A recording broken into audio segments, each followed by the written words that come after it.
Sir, PIL में लोगों को जाने का मकसद है, क्या वहां से जमाकर्ताओं की राहत मिलने की उम्मीद है? संविधान में प्रावधान है कि अगर आप क्षुब्ध हैं तो आप न्यायालय जा सकते हैं और न्यायालय ही एक मार्ग है जहाँ से न्याय प्राप्त होगा। रुचि नहीं है कि जमाकर्ताओं को लाभ मिले, सिर्फ सस्ती लोकप्रियता हासिल करने के लिए कुछ रुपए बांट दिए गए और इन लोगों को उलझा कर रखे। मतलब क्या सरकार चुनाव को ध्यान में रखते हुए चला गया था मध्यस्थता करने के लिए? तो चुनाव तो एक सामने में रखना एक मूल विषय है। यानी सरकार को ये लग रहा था कि 12 करोड़ जमा करता है, और लेकिन सरकार आखिर क्यों विफल? समस्या बनी रहे तभी नेता के नेतागिरी हो सकता है। क्या लोगों को आइडेंटिफाई नहीं कर पाई सरकार? नहीं। जब कहते हैं कि हमारे पास 3 लाख लोग आए, हम 2 लाख लोग को फिर कभी 1.5 करोड़ बोलते हैं, कभी 1.5 लाख बोलते हैं, तो इन लोग का विरोधाभासी बयान है। कई मंत्रियों का, इनका अमित शाह का भी है और एक राज्य मंत्री हैं, तो इन्हीं का कथन स्पष्ट करता है कि इनके मंत्रीगण और इनके कथन में विरोधाभासी है। बाद के जाने माने अधिवक्ता हृदय नारायण सिंह जी, अच्छा ये बतलाइए सर कि सहारा जमाकर्ता सरकार से नाखुश होकर के जो सुप्रीम कोर्ट में 6-2 को पीआईएल दाखिल किया है, जबकि इसके पहले खुद सरकार के सहकारिता मंत्री अमित शाह जी सुप्रीम कोर्ट का दरवाज़ा खटखटाए थे और वहां से सुप्रीम कोर्ट का आदेश हुआ था कि 5,000 करोड़ रुपया लेकर के और सहारा उपभोक्ताओं या जमाकर्ताओं के बीच में वितरित किया जाए, लेकिन उस पर खरे नहीं उतरे और जिसके खिलाफ में लोगों ने पीआईएल दाखिल किया। इस पर आपकी क्या राय है?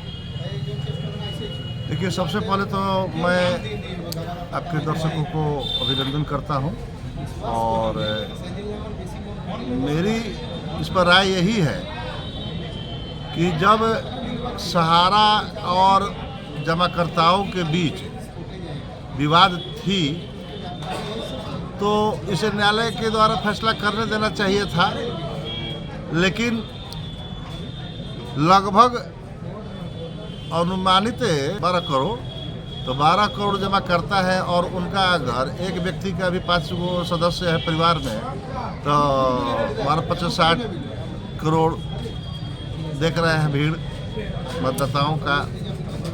तो इस लालच में आकर और न्यायालय में जाकर और सस्ती लोकप्रियता हासिल करने के लिए वचन दिए कि हम सीआरसी में जमा जो रुपया है सहारा का उससे प्राप्त कर उपभोक्ता जमाकर्ताओं के बीच वितरण कर देंगे। एक न्यायालय के द्वारा तारीख निश्चित की गई कि ठीक है 9 माह में आप इसे क्लियर कीजिए, फिर आगे देखा जाएगा। लेकिन दुर्भाग्य है जमाकर्ताओं का कि 5,000 करोड़ में से मात्र 2.5 लाख लोगों के बीच में 250 करोड़ रुपए ही वितरण किए गए, जबकि अन्य जो राशि बच रही है उसे भी वितरण करना चाहिए था, जो कि नहीं किया गया।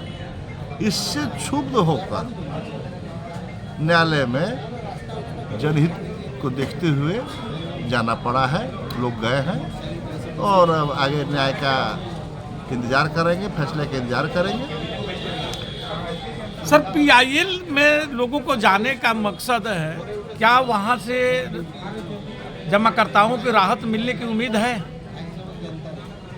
संविधान में प्रावधान है कि अगर आप क्षुब्ध हैं तो आप न्यायालय जा सकते हैं और न्यायालय ही एक मार्ग है जहाँ से न्याय प्राप्त होगा।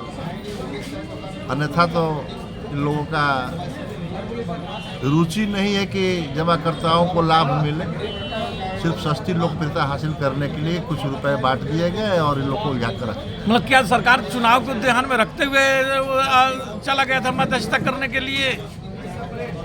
देखिए, पार्टी ही सरकार जीत कर आती है तो सरकार बनाती है और सरकार में जो पार्टी है उनका एक ही उद्देश्य रहता है कि हम वो हर कार्य करें जिससे कि हमारा मत प्रतिशत बढ़े। तो चुनाव तो एक सामने में रखना एक मूल विषय है।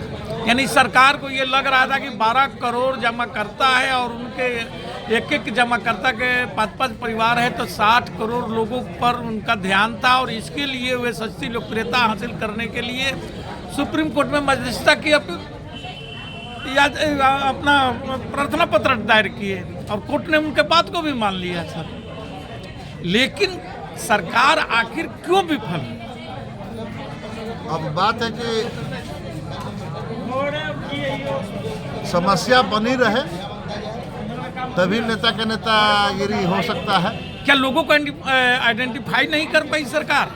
देश के नागरिकों को, अपने नागरिकों को जो जमा करता है, सहारा में उनका था, आइडेंटिफाई तो कर करके उनको पेमेंट कर देनी चाहिए थी। यह सरकार की मंशा ही ऐसी नहीं। जब कहते हैं कि हमारे पास 3 लाख लोग आए, हम 2 लाख लोग को फिर कभी 1.5 करोड़ बोलते हैं, कभी 1.5 लाख बोलते हैं, तो आन लोग का विरोधाभासी बयान है। कई मंत्रियों का, इनका अमित शाह का भी है और एक राज्य मंत्री हैं। हाँ, इनके राज्य मंत्री वर्मा साहब ने बयान दिया था कि हमारे यहाँ 3 करोड़ लोग पोर्टल पर आए हुए हैं। सहकारिता राज्य मंत्री हैं वो। और अमित शाह जी 17 जनवरी के अपने बयान में बोलते हैं कि नहीं, हमारे यहाँ 1.5 करोड़ लोग फाइल किए हैं, जिनकी बहुत सी लोगों में त्रुटियां पाई गई, जिन्हें छटनी किया गया है। हमारे पास 2.5 लाख लोगों को ही सिर्फ हम वितरित किए हैं पैसा। हाँ, तो इन्हीं का कथन स्पष्ट करता है कि इनके मंत्रीगण और इनके कथन में विरोधाभासी है। और अब इन्हें को देख करके या आपस में बात विचार करके बयान नहीं दिया जा रहा है, जिसको जो समझ में आ रहा है बोल दे रहा है और इसे जनता और उपभोक्ता और जमाकर्ता पीड़ित हो रहे हैं। बहुत बहुत धन्यवाद सर, आपने हमारे सहारा जमाकर्ताओं को अपनी बात रखने के मौका दिए हैं। Thank you sir.